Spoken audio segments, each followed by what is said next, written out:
first human being to set foot on this island was probably an Arab trader, and he arrived almost 1,000 years ago. But he didn't stay. It wasn't until 1598 that the first people settled here, only 400 years ago. Beach is only half the story. The other is the water. Come on! Come on, young man.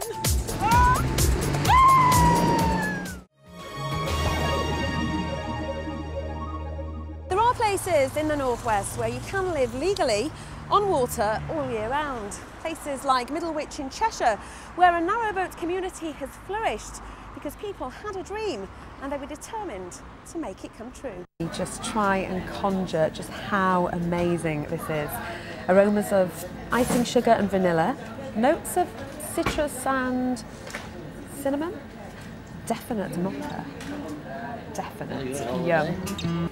So John, you're the owner of Slattery's. That's correct, The main reason we're here today is to see the Manchester tart, and this one, the yellow one, is the Manchester tart. That's correct. This is the Elizabeth Raffles one. Taste the spices, can't you? Taste the brandy. Okay. Do you prefer the first one though?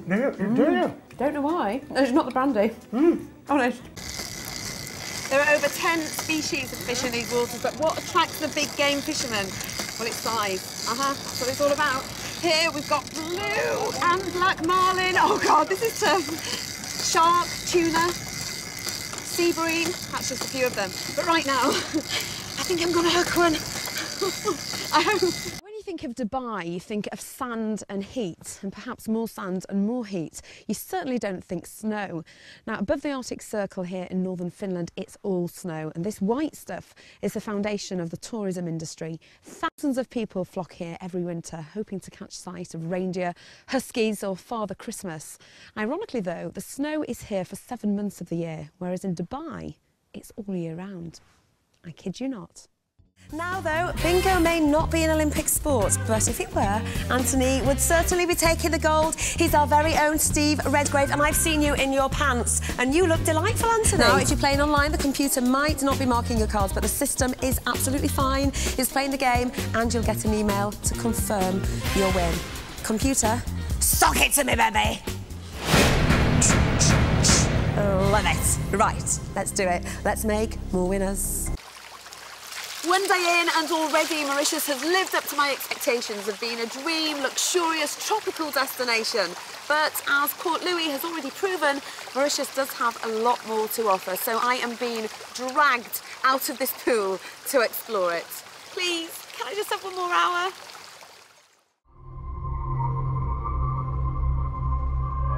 Look at this, hey?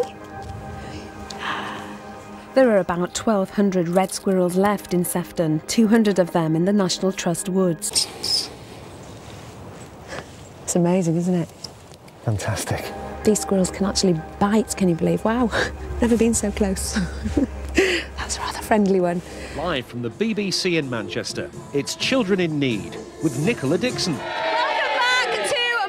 Now we have Army cadets from Salford. They walked 20 miles on Wednesday. They already have a cheque for £270 in their hand. Well done, guys. And now these chaps here, they've just come in, actually. They've got a T-shirt signed from Johnny Vegas. They've already got £100 for it. They want to add a nought. Now, this young lady, Vicky, you play Molly from Corrie. It's a lot of rubbish the age should be raised to split girls from boys, and that when she was 11, she was quite happy to climb trees with her male friends of the same age. So why can't girls play footy with boys? So tell me how it felt, because it's been an extraordinary day, but you've not had your friends and family around. Has that been difficult? I think you two are probably the most romantic couple I have ever met in my whole life. Oh, and it's so lovely. Thank you so much for letting us share your day. Now, with the Cricket World Cup making the headlines in the heat of the West Indies and the Six Nations rugby having been played out in the mud, it's easy to think that it's the weather that defines the sport. So, to freezing Estonia in Northern Europe, what kind of sport would you expect to see there? Skiing? Ice skating?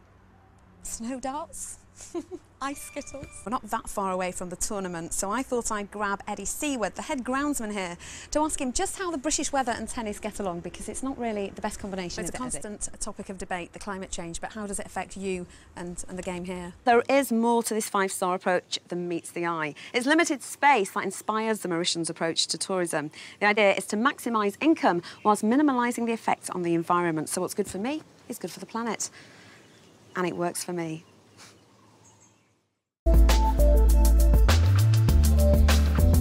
And the ubiquitous spa.